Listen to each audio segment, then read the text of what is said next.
One brother is a medical student, the other an Atlanta police officer and member of the United States Army.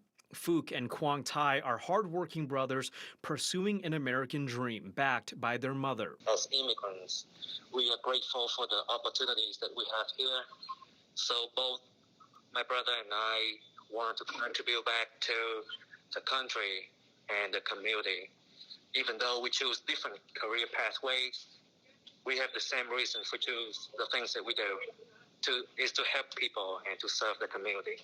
Phuc says his brother became an Atlanta police officer because he's always been someone who helps others. And now Phuc, their family, and others are stepping up to help Officer Tai. He's recovering in the hospital after a gunman ambushed him at a midtown Atlanta apartment complex last Wednesday, shooting him in the face and badly injuring him. Phuc says his brother's coworker was the one who first told him about the shooting. Once I asked for further details, it was shocking, and I can never, forget that moment.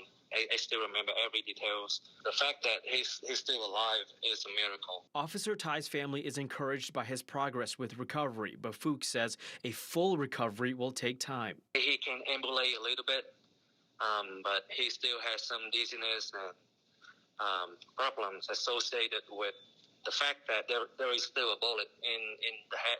But Phuc says the endless support from APD Police Chief Rodney Bryant, Mayor Keisha Lance Bottoms, and their extended family gives the family strength and shows what kind of hero his brother is. He's a very kind, hardworking person.